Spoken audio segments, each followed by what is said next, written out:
Salut à tous, c'est Hassan le pro de Limo. Je suis très content de te retrouver dans cette vidéo, une vidéo un petit peu particulière puisque j'ai un invité aujourd'hui. Il s'appelle Amine de la chaîne Otake. Il est venu sans son acolyte Andrea et on va parler un petit peu mindset, état d'esprit pour justement devenir un entrepreneur, un investisseur. Et en tout cas, on va parler d'état d'esprit surtout au niveau de la réussite. Ok. C'est ça, Amine? Ouais, c'est parti.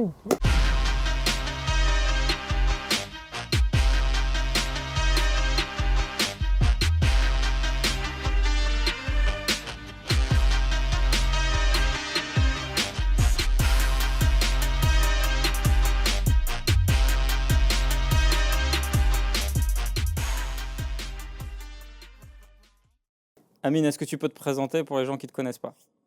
Alors, comme tu l'as dit, je m'appelle Amine. On a une chaîne qui s'appelle Otake, O-T-A-K-E-T, sur lesquelles on donne des conseils en motivation, en confiance en soi, en organisation. En fait, pour toutes les personnes qui veulent avoir plus de résultats dans leur activité. Mais nous, on ne se concentre pas sur ce qu'il y a dans l'activité, mais sur ce qu'il y a dans la personne, ce qu'il y a dans la tête. Parce que on est convaincu que pour avoir plus de choses et plus de résultats, il faut devenir une plus grande personne. Et donc, D'accord. moi, je vais me présenter rapidement. À la base, j'ai fait une école d'ingénieur. Pendant mon école d'ingénieur, j'ai compris que c'était pas du tout fait pour moi. J'ai eu la chance de le faire en alternance. Donc, j'ai testé le métier, j'ai testé le terrain. C'était pas du tout fait pour moi. Ensuite, je me suis lancé sur Internet. J'ai lancé pas mal de sites entre 2012, 2013, 2014 qui m'ont permis d'avoir, entre guillemets, un petit matelas, une petite stabilité financière. Donc on appelle ça quoi? Infopreneur? Ouais, voilà, C'est ça? infopreneur. C'était plutôt des sites de niche, des sites en affiliation, etc.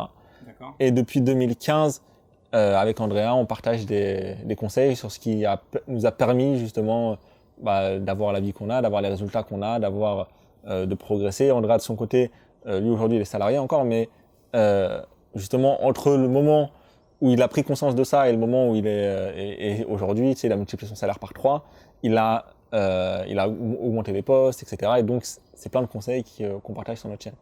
D'accord. Tu peux redire le nom de ta chaîne? Au taquet. Otake, juste Otake, on va sur YouTube, on tape Otake. Ok, quelle est la différence pour toi, c'est très violent, entre quelqu'un qui réussit et qui ne réussit pas? Dans quel domaine? N'importe quel domaine. Quelqu'un qui veut entreprendre dans la vie, qui vise une réussite sociale, économique, financière. Parce que moi, je suis sur une chaîne immobilière, donc on va parler. L'immobilier a un lien directement avec la réussite financière. Pour toi, quelle est le chemin, en tout cas la différence entre celui qui va réussir et celui qui va échouer? Pour moi, la grande différence, et c'est ce qu'on dit tout le temps, très souvent, c'est celui qui va réussir, c'est celui qui va jamais abandonner.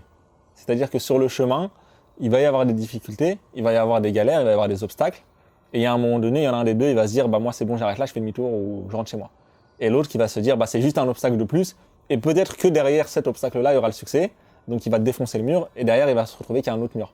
Et au bout d'un moment, il y en a qui abandonnent et il y en a qui continuent. Mais très souvent, nous on aime bien dire que le seul moyen d'échouer vraiment et définitivement, c'est d'abandonner.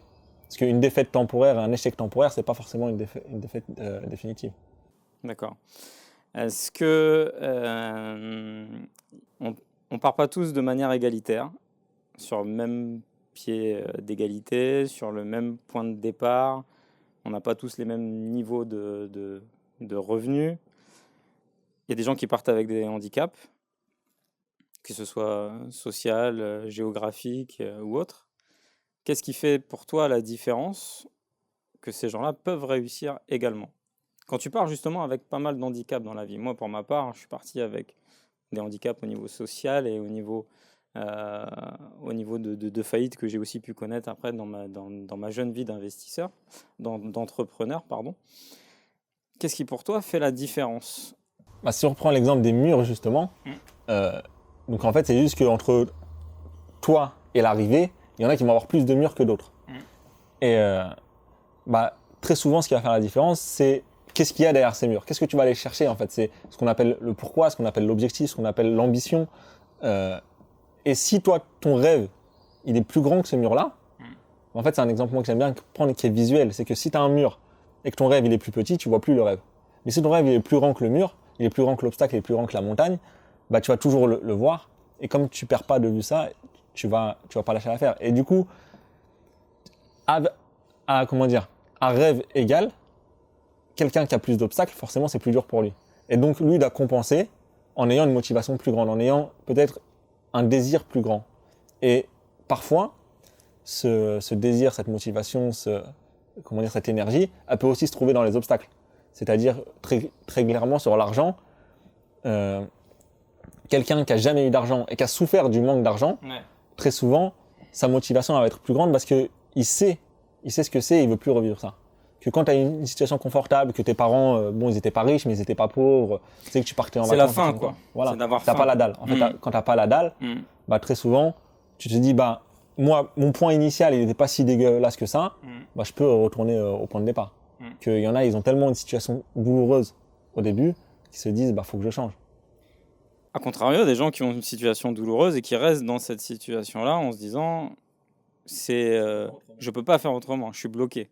Qu'est-ce qui fait en sorte, qu'est-ce qui peut pour toi être déclencheur justement de se dire, ben non, finalement, ok, j'ai eu une vie compliquée, ok, j'ai des handicaps de départ, ok, j'ai des problématiques qui fait que je peux pas me sortir de mon niveau social. Qu'est-ce qui fait que pour toi ce brouillard psychologique peut être changé? Je pense que au bout d'un moment, en fait, j'ai fait une vidéo justement qui sortait il y a quelques semaines où je parlais de ça, où je disais t'as pas la vie que tu mérites, t'as la vie que tu acceptes. Ouais. Et en gros, il y a un moment où t'es dans la galère, t'as pas d'argent, etc. Et il y en a qui l'acceptent et qui se disent voilà, tu sais, qui font semblant de pas l'accepter, qui font semblant de la zone de l'inconfort. Voilà, c'est ça. Qui font semblant de se dire non, j'en ai marre de pas gagner d'argent, je gagne pas assez, c'est dur, etc. Ouais. Mais qui finalement, au fond d'eux, l'acceptent. Et il y a un moment où tu pètes un câble, où tu as vraiment, t'en as marre d'en avoir marre, tu sais, le vase, il est plein à ras-bord. Et là, tu vas changer. Pourquoi?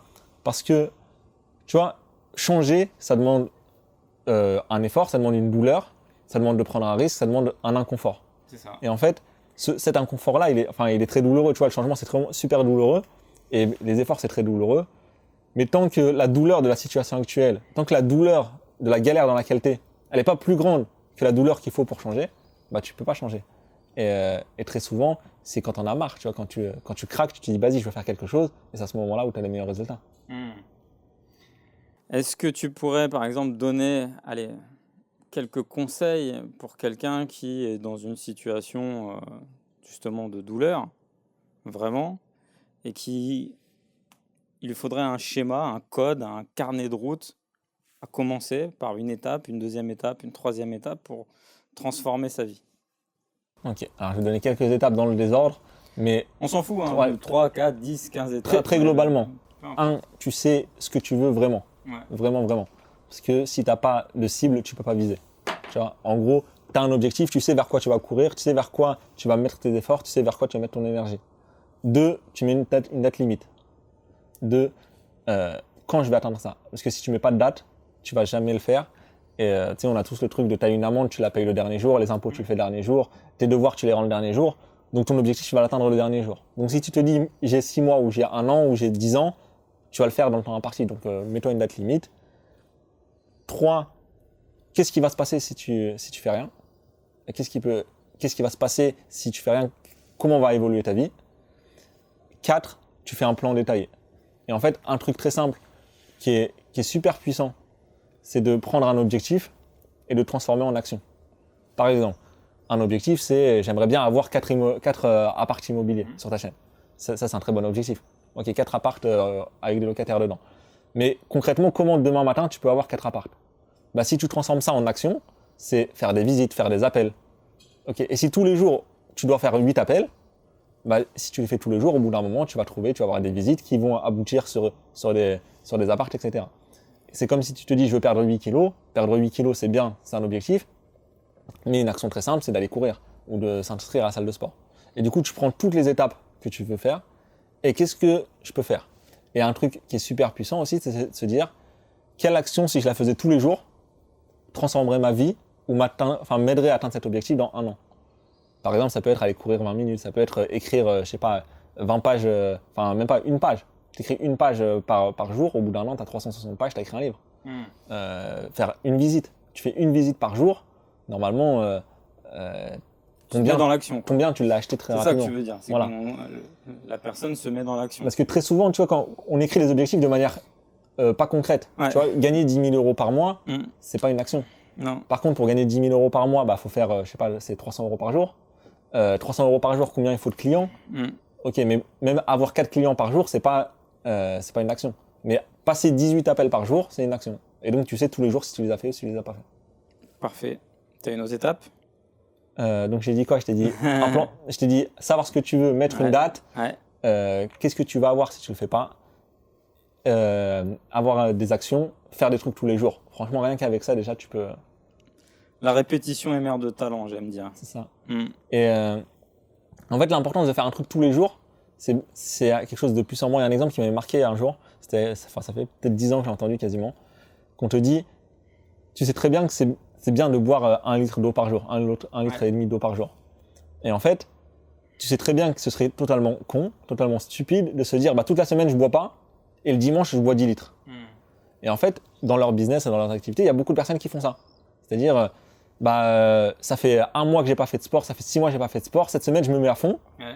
Et après, la semaine d'après, non, en fait, j'en ai marre, j'arrête.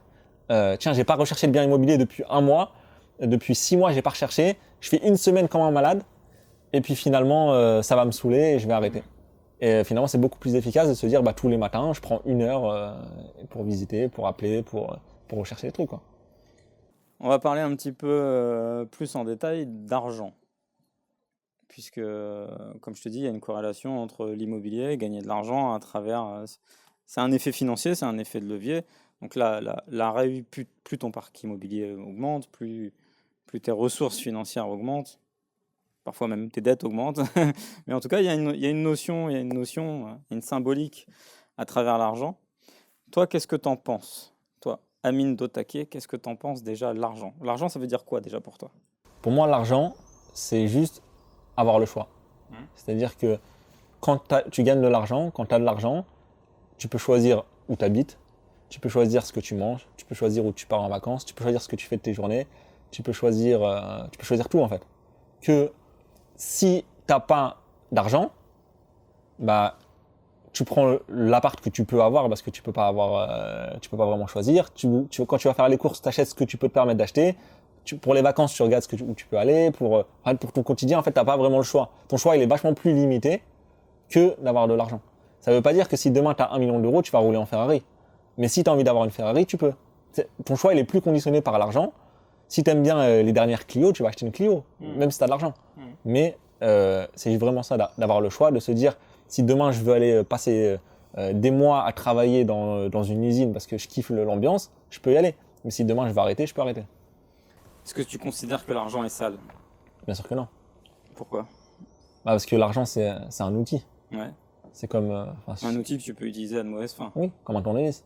Tournevis, un marteau, je peux construire des trucs. Un tournevis, je peux construire des trucs, mais je peux planter quelqu'un avec. Tu vois. Ah, tu fais ça, toi? Non, non, je le fais pas. Comme je fais pas des trucs sales avec l'argent. Mais en gros, l'argent, c'est juste un outil. Et moi, j'ai eu la chance de rencontrer beaucoup de personnes qui ont gagné de l'argent rapidement. Et en fait, le truc que tout le monde dit, c'est que l'argent, ça change les gens. Ouais. Et en fait, moi, de ce que j'ai constaté, parce que ça s'est passé sur des dizaines de cas, c'est qu'en fait, ça amplifie. Ouais. C'est-à-dire que un connard restera un connard. En fait, un connard va devenir un super connard. Et un mec gentil va devenir un mec super gentil, en fait. Ouais. Tu vois.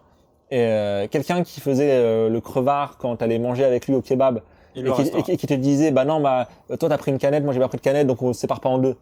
Au jour de 5, il te fera la même chose. Et il fera la même chose, et quand il gagnera 10 fois plus, et ce sera le même problème. Et quelqu'un qui était super gentil et qui te donnait des trucs et qui comptait pas même quand il avait que 10 euros, s'il a 10 000 euros, il n'a pas de raison de compter un peu plus. Tu vois ce que je veux dire? Après, là où ça peut changer un petit peu, c'est-à-dire dans la relation que tu vas avoir avec autrui. C'est-à-dire que si tu as des gens qui viennent et qui t'approchent que par rapport à cet intérêt-là, tu vas peut-être te mettre un peu plus en protection et tu vas changer un petit peu ton état. Oui, bien sûr, ça c'est normal, mais tu ne deviens pas. En fait, ça change pas quelqu'un de bon en quelqu'un de méchant. Ah non. C'est juste que ça amplifie. Et moi, j'ai vu des gens égoïstes gagner de l'argent et qui sont devenus encore plus égoïstes, et des gens qui étaient super gentils et qui ont gagné de l'argent et qui finalement, ça change rien, tu vois. Ils sont, c'est juste, ils sont gentils mais avec du pouvoir d'achat, quoi. Donc pour toi, il faut être décomplexé vis-à-vis de l'argent. Oui. Aussi bien dans le fait d'en avoir en abondance. Ouais. Et faut pas penser que c'est quelque chose de réservé aux autres et penser que c'est quelque chose d'inaccessible. Tu vois, moi, très souvent, pendant longtemps, quand j'ai parlé avec des gens, par exemple, être millionnaire, les gens, ils ont vraiment l'impression que c'est quelque chose d'extraordinaire. Par exemple, pour moi, être milliardaire, c'est beaucoup. Mais être millionnaire, c'est quelque chose c'est accessible à tout le monde. Donc, il faut être décomplexé par rapport à ça, de se dire, tout le monde peut le faire, tout le monde peut avoir de l'argent, mais aussi être décomplexé dans le fait de, si t'as pas d'argent, c'est pas grave. C'est pas ça qui doit conditionner, est-ce que tu es heureux, est-ce que tu kiffes tes journées, est-ce que tu es gentil avec les gens. Le chemin. Voilà. Tu peux ne pas avoir d'argent et être très heureux, tu vois. Faut pas que ce soit... En fait, faut pas que ton bonheur soit... C'est pas l'objectif final. Pas du tout. Parce qu'à partir du moment où ce sera l'objectif final, Bah, une fois atteint, c'est le grand vide, quoi. Bah, en fait, c'est la dépression. si c'est l'objectif final, tu peux pas être heureux parce que quand t'as pas d'argent, t'es pas heureux parce que t'as pas d'argent. Non. Mais dès que t'as de l'argent, t'as peur de le perdre. Et si ton bonheur il est corrélé à ton niveau d'argent, bah même si tu fais 10 000, 50 000 euros par mois, bah en réalité, tu vas vivre toujours dans la crainte de se dire si je retombe. Mais si tu sais que même si tu retombes, tu t'en fous, et que vivre dans un studio, ça te dérange pas, et que être au RSA, tu l'as déjà fait, que tu as survécu, et que c'est pas non plus dramatique, bah en fait, ton bonheur, il est plus du tout corrélé à l'argent. Et après, ça devient juste un outil, un moyen de te faire des petits kiffs, quoi. On en a parlé un petit peu en off. Pour vivre heureux, vivons cachés. Oui ou non? Moi, toi, ton avis? En fait, j'ai deux avis et j'ai deux loups qui se battent. J'ai un côté qui dit oui. Pourquoi? Parce que on vit, enfin je sais pas si on vit dans une époque où il y a plus de jaloux qu'avant ou je sais pas, mais en tout cas aujourd'hui, tu peux être exposé à plus de jaloux. Tu vois, il y a 20 ans ou il y a 50 ans. Surtout quand tu t'exposes. Oui voilà, il y a 20 ans ou il y a 50 ans, si tu avais, je sais pas, à l'époque je sais pas s'il y avait des Ferrari, mais si tu avais un château, tu avais ton village qui était au courant, tu vois. Mais aujourd'hui, si tu montres ta Lamborghini sur YouTube, tu as potentiellement des milliers, des millions de vues de personnes qui peuvent le voir. Et du coup, tu as des gens qui peuvent être énervés par rapport à ton activité, il y a des gens qui peuvent être énervés par rapport à toi ou simplement juste par rapport à ta réussite et qui peuvent te faire des coups de crasse. Et tout à l'heure, on en parlait et c'est un des trucs qui arrive le plus souvent, c'est les contrôles. Tu vois, contrôle fiscaux, contrôle d'URSSAF, enfin tous les contrôles. Ça, même quand t'as rien à te reprocher, c'est chiant parce que c'est de la paperasse et toi ton but c'est pas de passer ton temps à trier des papiers, des factures, de la compta donc par rapport à la jalousie, pour toi, vivons heureux, vivons cachés. Après t'as l'autre côté qui se bat dans ta tête, où tu te dis quoi t'as ce petit côté un peu égo trip où t'aimes bien, on a tous ce petit côté arrogant de t'as vu ma montre, t'as vu ma voiture, t'as vu machin. Et surtout quand tu t'es tapé pour ça, tu vois, quand t'as galéré, quand tu sais, si tu gagnes l'argent au jour au lendemain et tu gagnes le loto, bah vas-y, vivons heureux, vivons cachés. Mais quand ça fait 10 ans que tu charbonnes sur un truc, que tu galères sur un truc, et que ça veut pas marcher et que tu manges des pâtes, et que au bout d'un moment, t'arrives à avoir un truc, t'arrives à percer, tu te dis, bah moi franchement, avoir une Panamera, ça me fait plaisir, quoi, tu vois. Et du coup, t'as ce petit truc de dire aux gens, bah j'ai tellement galéré pour en arriver là, qu'aujourd'hui je suis content de le montrer. Et du coup, je sais qu'il faut pas favoriser ce côté-là, mais en vrai, ce serait mentir de se dire que tu fais rien pour les gens et pour le regard des gens qui t'atteignent pas, tu vois. Alors moi, je le fais pas pour les gens.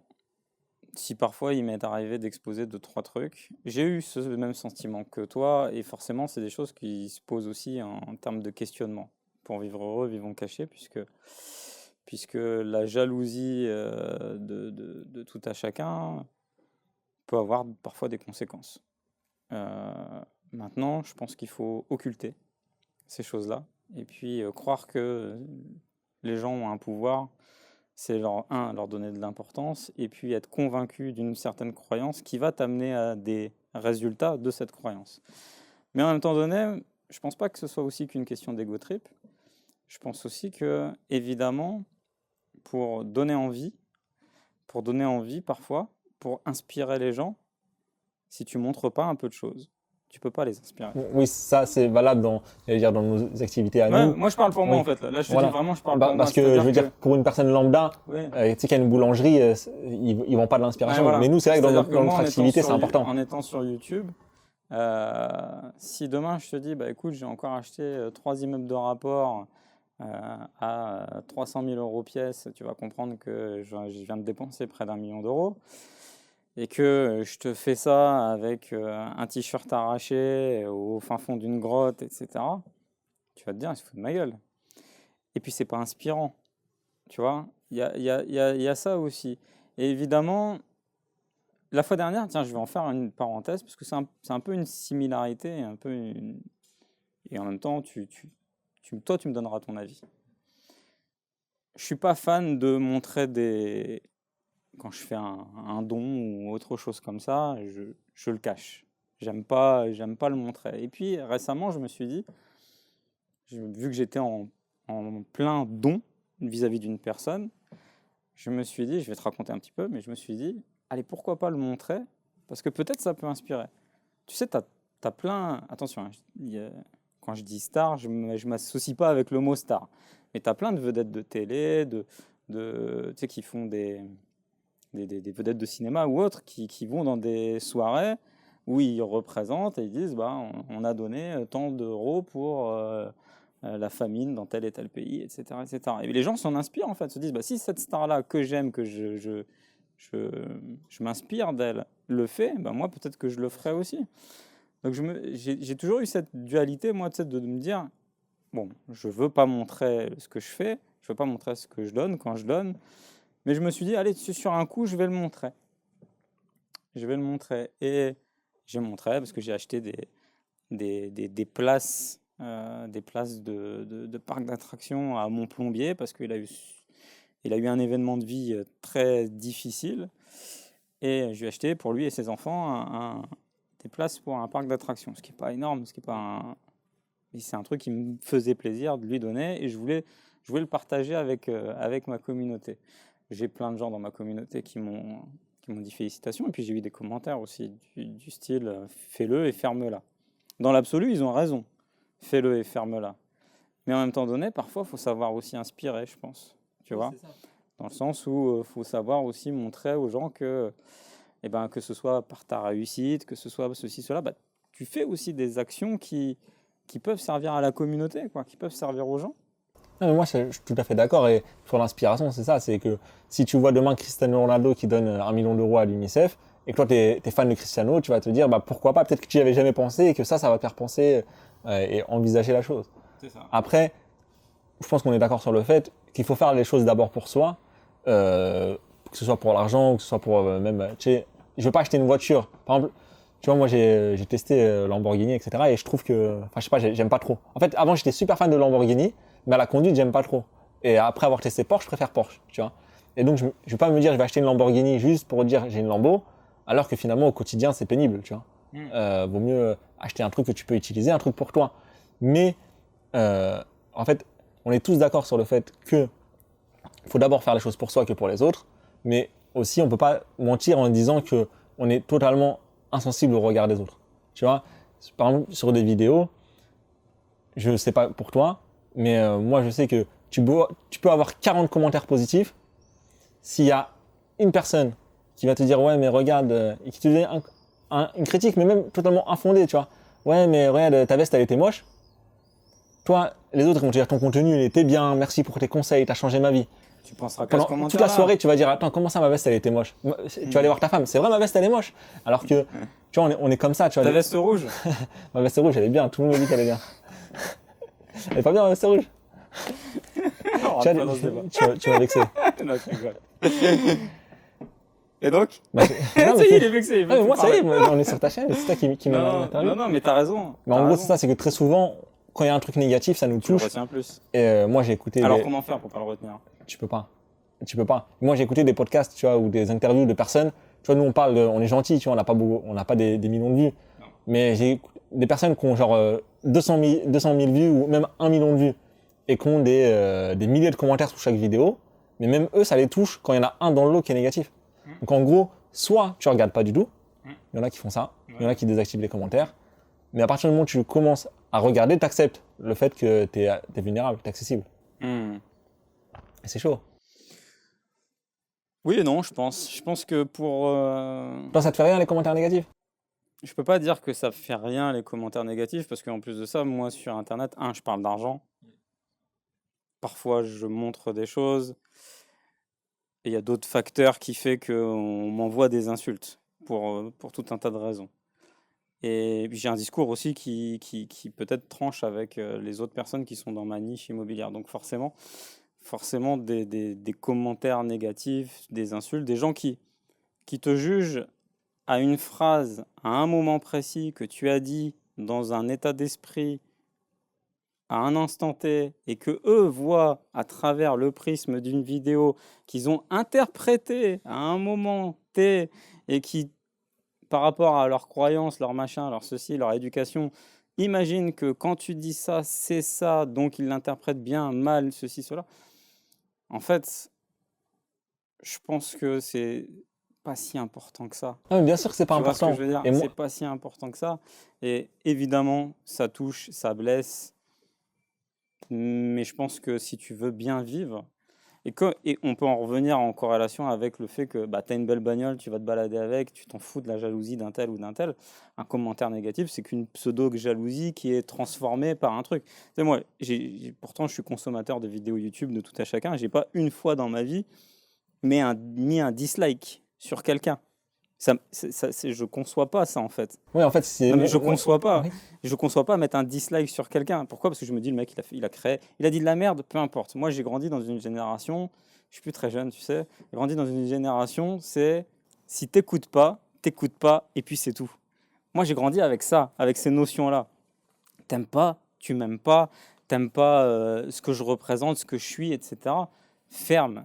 T'as juste un clic à faire. Ou à la rigueur, quand tu me vois passer avec ce que je renvoie vers toi, un truc négatif parce que j'ai une voiture que t'aimes pas, ou je sais pas, ou une tête que j'aime pas, ou que t'aimes pas, bah tu me regardes pas, tu passes ailleurs, etc. Tu vois? Et c'est pour ça que je pense que si tu veux bien te sentir, il faut, euh, il faut s'en foutre. Mais s'en foutre à un point, mais que tu peux même pas imaginer. Moi, j'ai vu juste un truc qui m'avait énormément percuté d'un coach aussi comme toi, de dev perso. Il avait fait moi, tu sais, je suis plus kinesthésique et visuel, donc il y a des choses comme ça que j'ai besoin de toucher, j'ai besoin de voir, etc. Il avait fait une sorte de parabole avec un billet. Il avait pris un billet et il a dit, voilà, ça c'est ta valeur. Tu vois, c'était un billet de 100 euros. Il avait froissé le billet et il l'avait jeté par terre. En le jetant par terre, il a craché dessus, il l'a piétiné. Il a repris le billet et il l'a ouvert. Combien il vaut le billet? Il vaut toujours 100 euros. Donc tu vois, qu'il y ait quelqu'un qui vienne te cracher dessus, qui dit ceci, qui dit cela, toi, ta valeur, tu la connais. Ta valeur, elle est importante qu'aux yeux de qui? Soit de tes enfants, soit de ta famille. Et à la rigueur, Non, tes mais proches et là, moi, je suis tout à fait d'accord avec tes toi. sensations. Mais en gros, c'est ce que je disais. S'en foutre à 100%, c'est difficile. Il y a très peu de gens qui y arrivent. Mais aujourd'hui, moi, 99% du temps, je calcule pas. Et sinon, en gros, ça va me titiller pendant peut-être 30 secondes, une minute. Et après, tu passes à autre chose parce que tu Parce qu'il sais très bien. il y a des mots à travers des commentaires qui peuvent impacter ton ego. C'est ça aussi. Mais en fait, pour t'en foutre, c'est que c'est soit c'est que tu as réussi à passer en fait le cap de l'ego. Tu vois, c'est ça en fait. Si tu as un ego qui est fort, n'importe quoi qu'on va te dire, ça va te titiller, ton ego il va bouger comme ça et Non, mais ça c'est va sûr pas qu'avec aller. le temps, de toute façon, ça s'atténue. C'est même pas avec le temps, c'est un travail sur soi en fait. Oui, mais c'est un travail où tu dois progresser. Parce C'est que un travail la sur première soi. fois où tu prends un commentaire et que t'es pas préparé, t'as l'impression vraiment que le mec, en fait, tu le prends personnellement. Sauf que le mec, en fait, ce qu'il dit derrière le commentaire quand il te crache dessus, c'est juste que lui, il est frustré dans sa Est-ce que vie. tu as beaucoup d'insultes? Ouais. Ouais, en fait, Alors tu fais du bon travail. il y a une des vidéos qui cristallise un peu les insultes.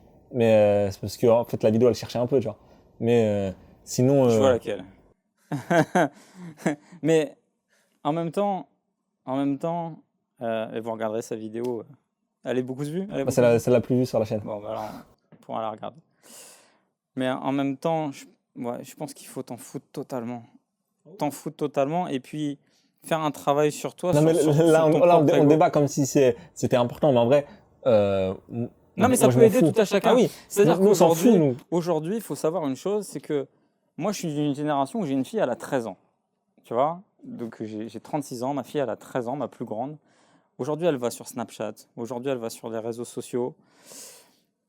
je sais qu'un jour ou l'autre, elle peut être confrontée par rapport à des gamins de sa classe qui créent des Facebook, qui l'insultent. Moi, j'ai eu ça, hein, j'ai eu un blaireau qui a créé un Facebook sur moi et il a l'impression d'avoir des informations. Qui disait, il roule en leasing. Putain, il m'a eu.